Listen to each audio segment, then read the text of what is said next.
But of course, Jasmina totally shut that idea down later when Michael was trying to mention it. She said that, I don't want to journal. Why would I journal? That's not for me. And poor Michael was just like, I don't care about the journaling. We need to figure something out. We need to try to...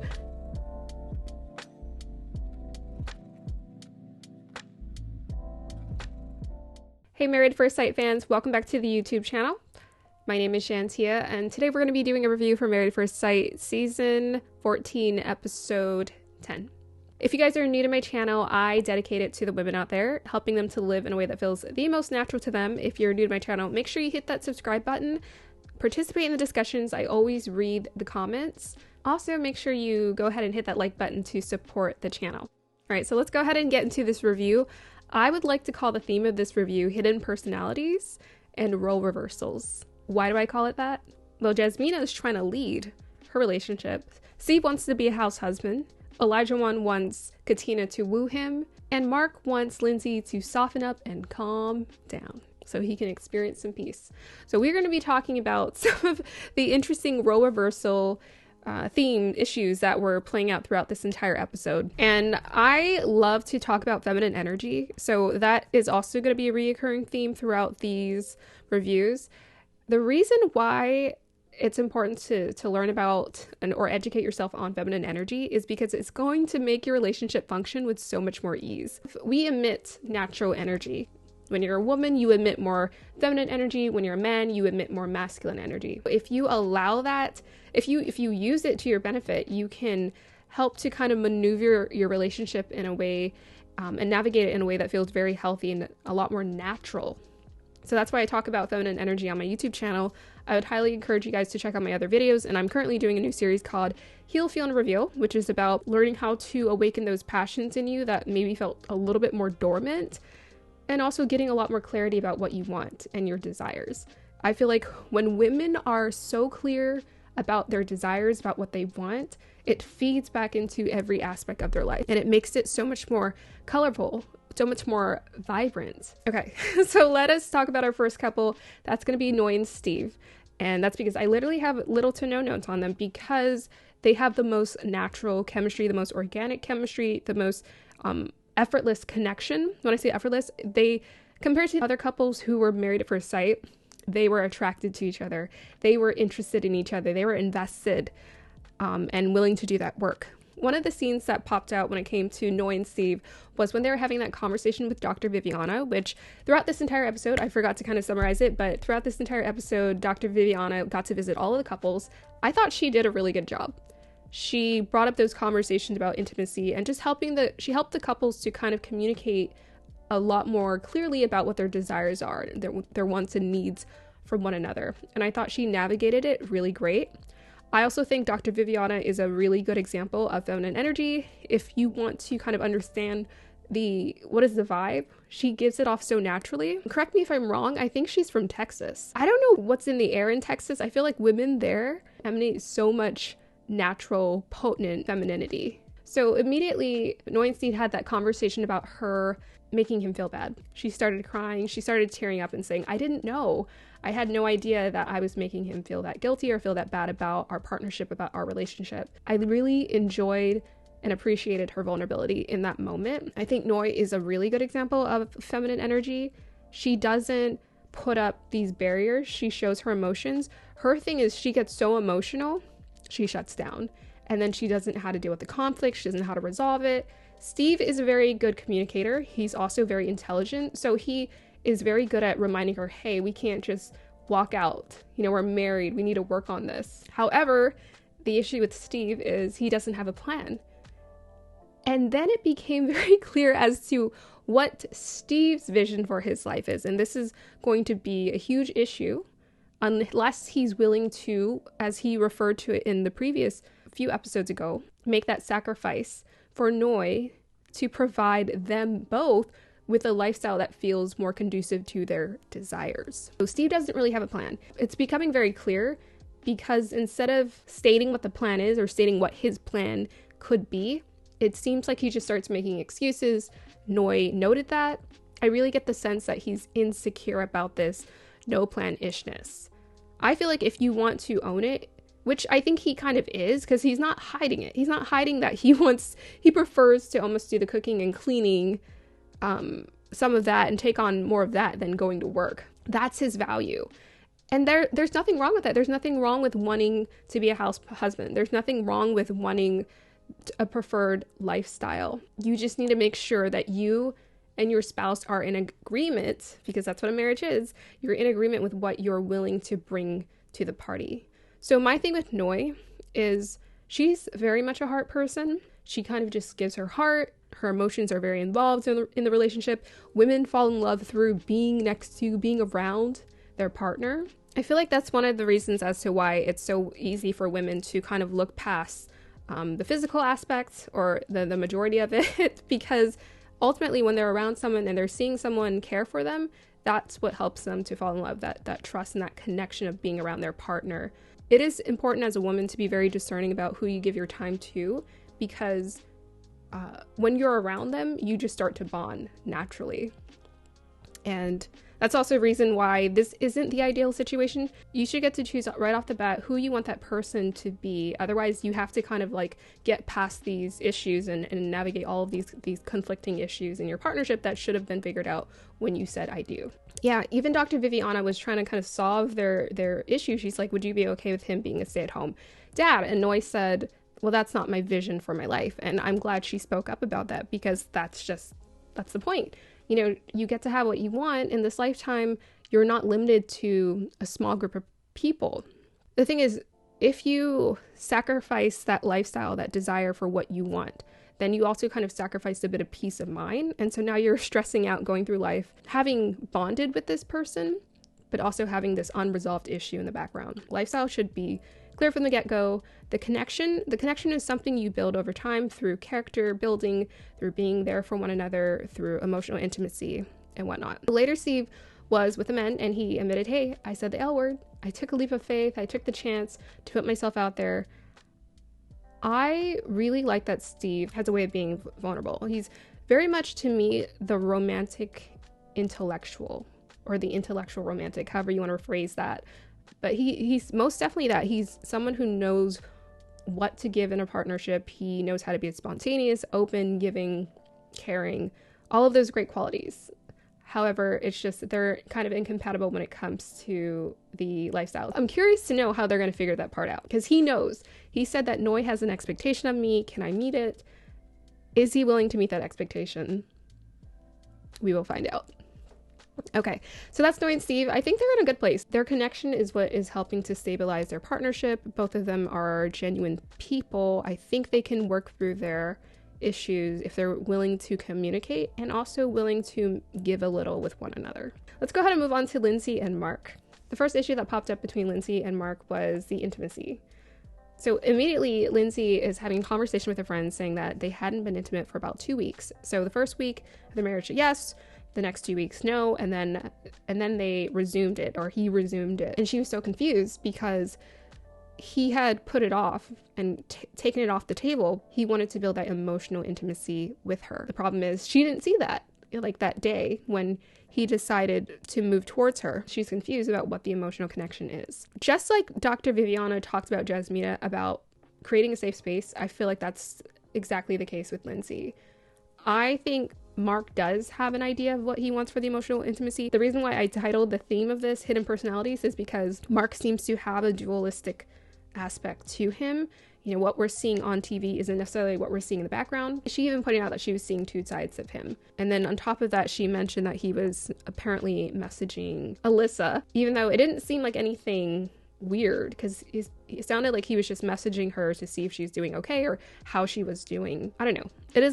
Seems a little iffy. He may be showing us a dualistic side or one part of his personality and then showing her another side, because to hear that, the intimacy without the emotional connection that he's been talking about and emphasizing, I'm just kind of like, I'm confused too. Like, why all of a sudden? So there's a disconnect going on between the two of them. He specifically said that he didn't even worry about her.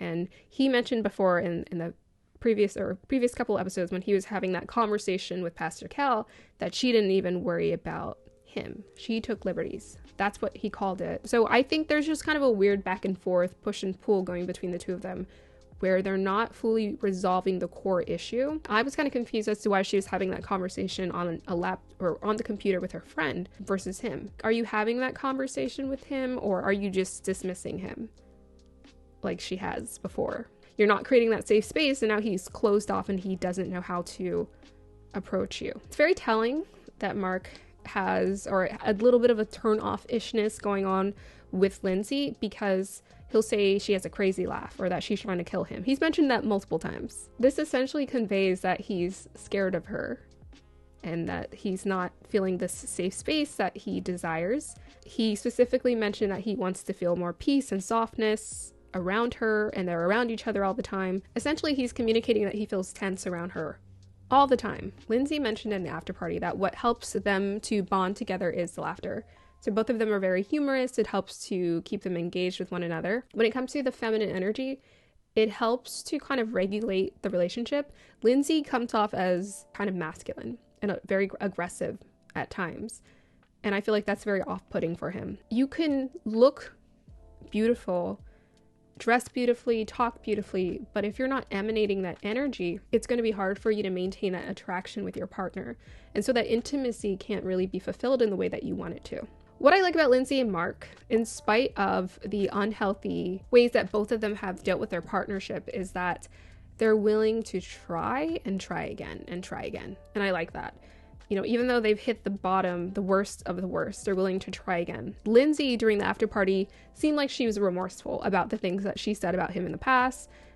Dr. Viviana specifically pointed out that she tends to hit below the belt, or they both tend to hit below the belt, right? She talked about going home to his mom or something like that, and he mentioned, hey, why don't you have another drink? What we're seeing is the shadow side of being in a relationship. When you know your partner's secrets, when you know those things, you can use them as weapons.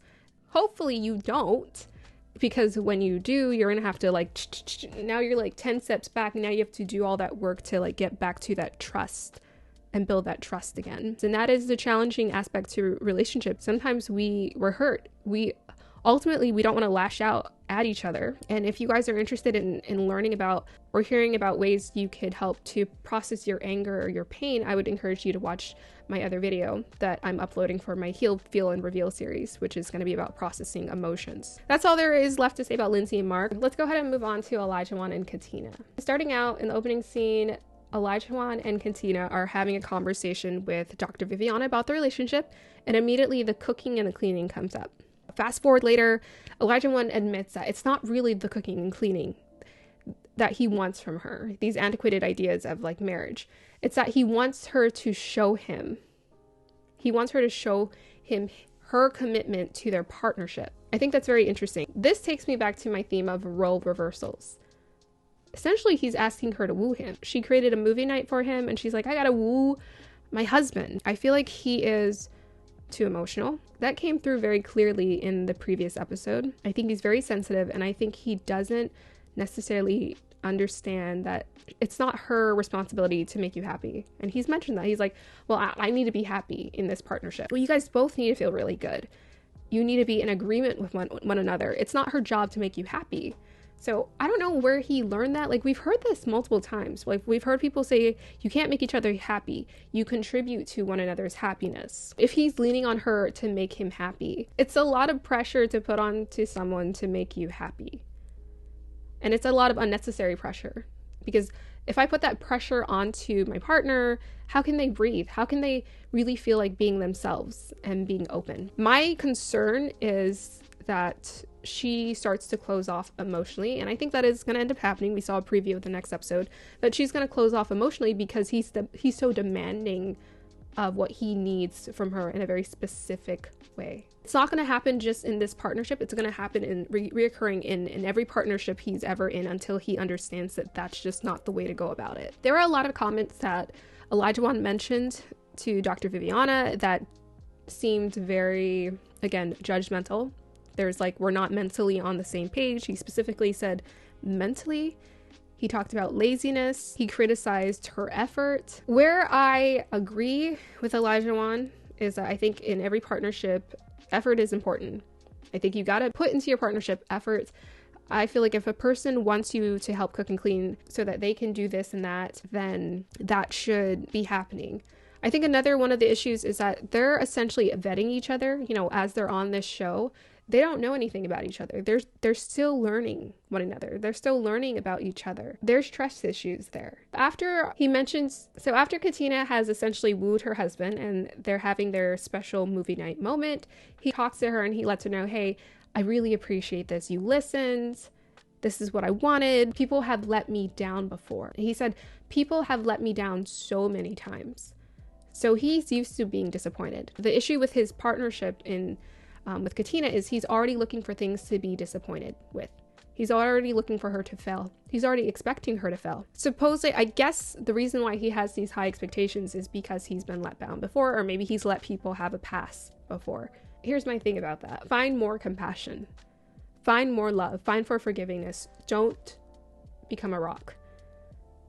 It doesn't work. It's going to break down your partnerships. It's going to destroy the vulnerability in your partnerships. What he really wanted from her is he wanted the vulnerability. He wants to see her vulnerability. He wants to see and feel her open up. And this is, again, why I've mentioned feminine energy.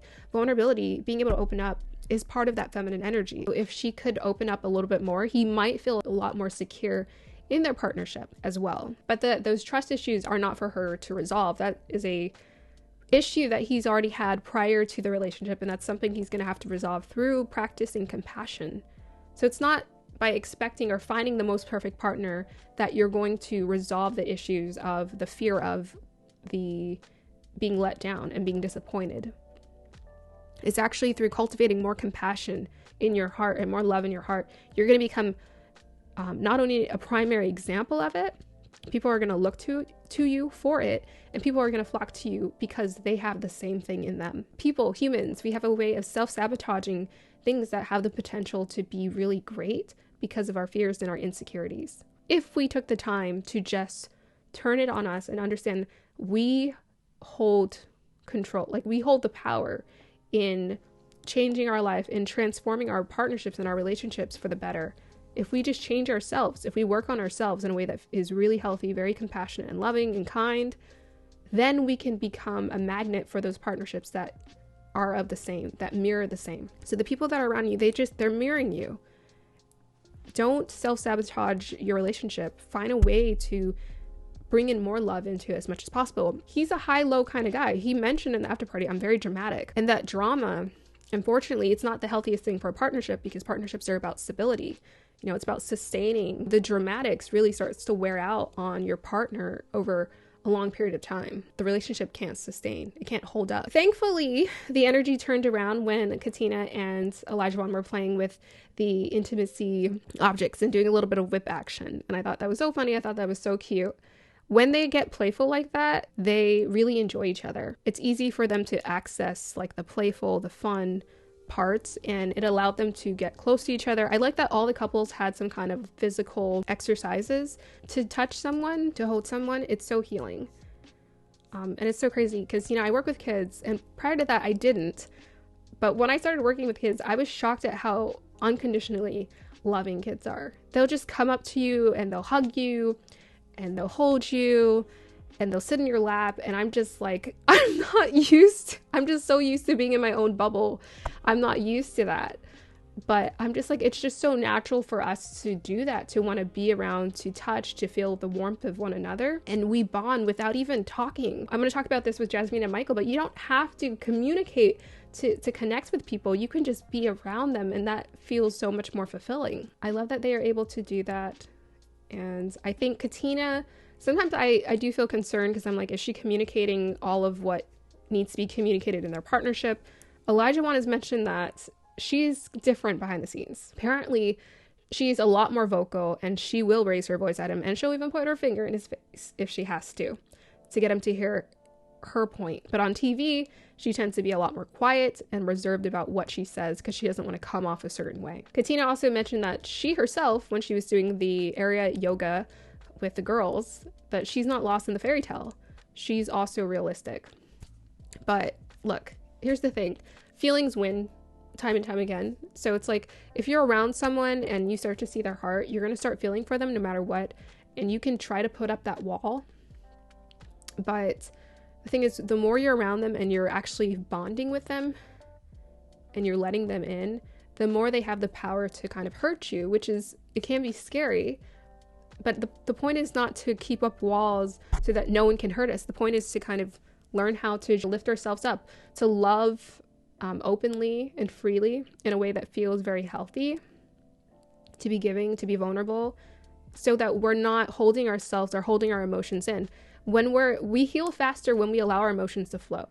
So you allow love in, it feels good. If things don't work out, you forgive and you move on. And our hearts are so resilient. We have the ability to heal and bounce back, and we're so afraid that we can't do that, but it's the fear that's stopping us from accessing that healing that we need. I'm looking forward to seeing Olajuwon and Katina growing. I think that both of them are going to grow in this experience. They're going to mature a lot because there's a lot of growing pains and maturity that the two of them have to develop.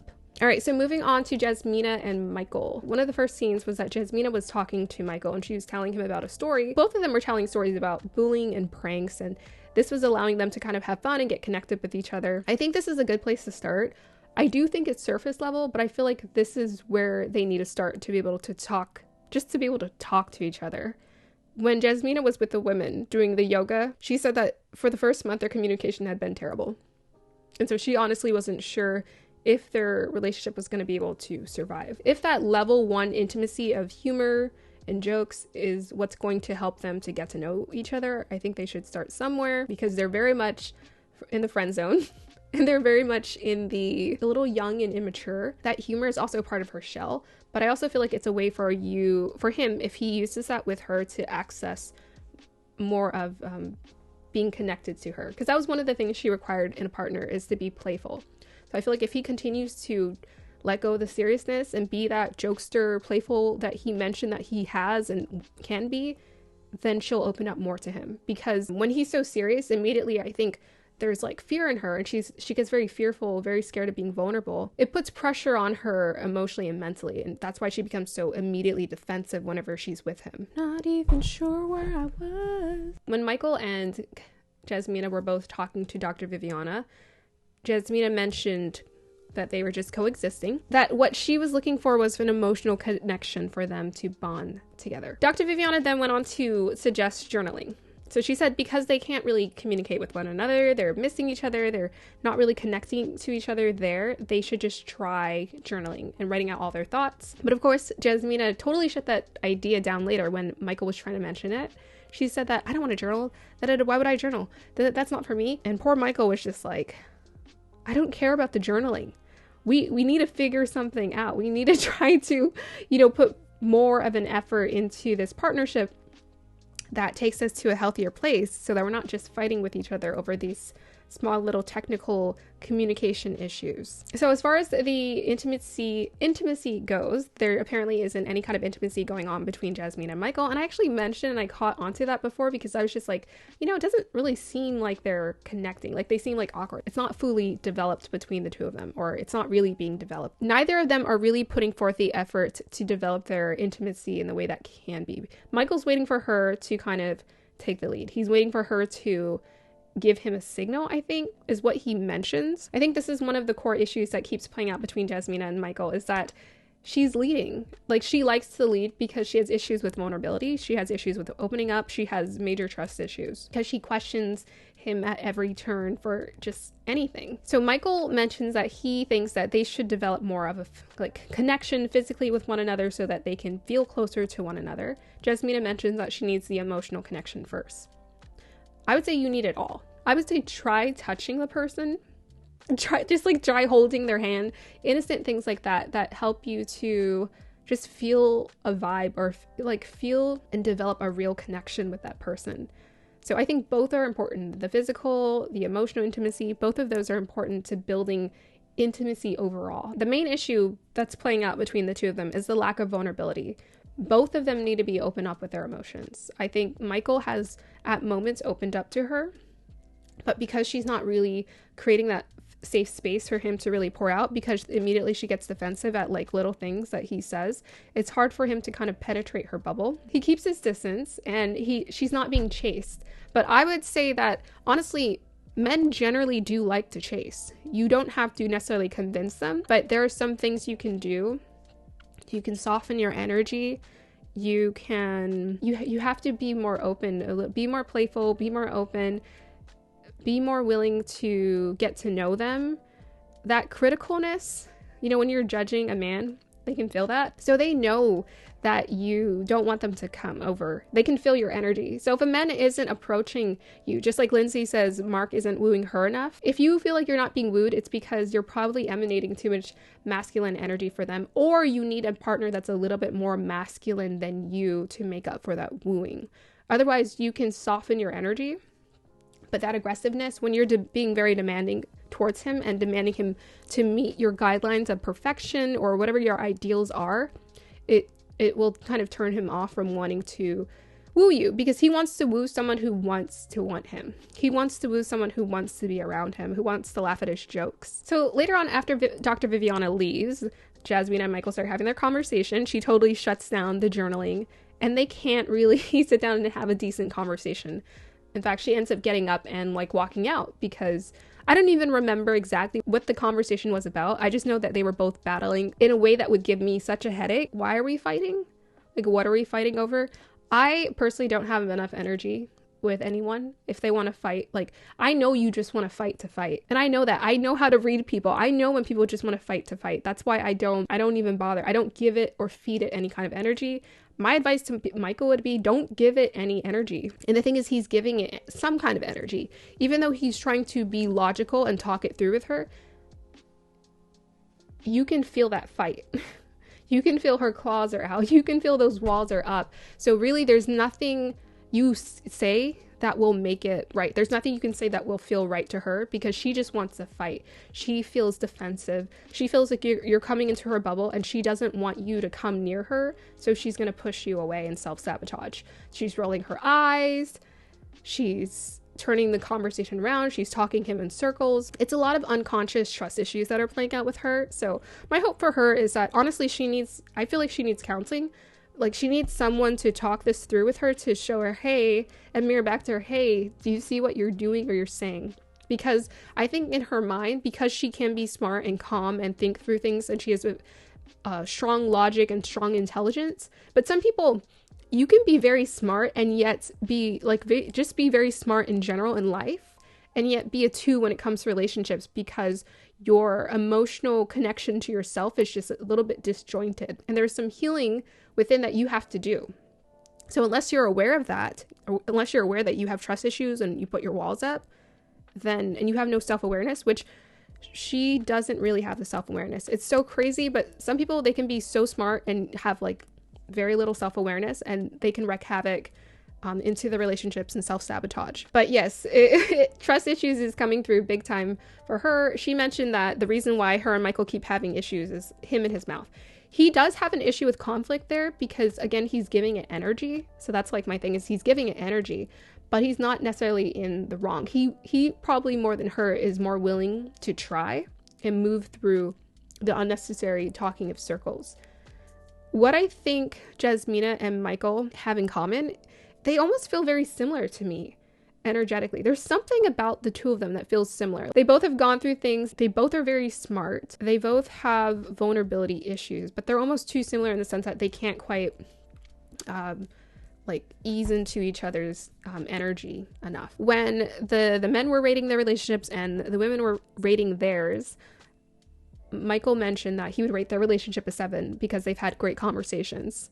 And the irony was that Jasmina was like, I can't even rate this relationship. The communication is like non-existent in this partnership for the first month. So I thought that was really an interesting perspective to see. He's willing to try. Him rating the relationship a 7, I think just goes to show he's willing to try and work with her. And if anything, he definitely deserves props for wanting to work it through with her. At some point, some people would look at that stubbornness and those walls up, and they'll just be like, it's not really worth navigating. You know, it's not really worth the energy. She kind of has some things to figure out on her own. She needs to decide who and what she wants to be, or she needs to decide what she wants. Later on, they are doing the Tantra yoga, and they actually were doing such a beautiful job. They weren't being all weird and awkward, because I think both of them are very deep people. Their emotions run deep. And so I think it was kind of easy for them to access those moments. They weren't awkward about it. They were actually giving it a real try. And Jasmina even was willing to admit that she felt closer to him. And she was opening her eyes to taking on more accountability and saying, hey, I know that you're not just the only one who has issues in this partnership. I know I'm also creating issues in this partnership as well. And then they had the whipped cream and they had some fun. Michael even mentioned that he cares for her. Do you see how easy it is when you drop into that feminine energy? You're not, you don't put your walls up either physically or emotionally. You're willing to be around someone and also be close to them energetically. They will develop their care for you. What that does is that helps to inspire a gut reaction. It inspires a gut reaction in men. That's how they fall in love, is like they want to feel like they want to take care of you. They want to care for you. They want to be around you because you inspire that in them. And it's really that simple. Don't self-sabotage your partnerships. Allow yourself to be happy, open up, and work through things. If you know you have to work through things, work through them. If you have issues, admit you're wrong and move on, move forward. You will ultimately be able to foster something really beautiful with your partner. Okay, so that is the end of this review for Married at First Sight. I hope you guys enjoyed that. That honestly felt like really quick to me, but I don't know. I think maybe when I edit it, I'll be like, oh no, that was so long. This episode felt a lot lighter compared to the previous episodes. I liked the intimacy challenges that all the couples were given. I liked the humor. I like how all the couples were willing to be very honest about what their desires are. I'm happy that they all tried the exercises. That's what's going to help to enhance your partnership, is just if you're willing to try it out. And that's what I like seeing, is I like seeing people put an honest effort into this experiment. I hope you guys have a wonderful day or evening. Make sure you're here next week for my review of Married at First Sight. Comment down below, hit that like button, hit that bell notification, hit that subscribe, and support the channel. Goodbye.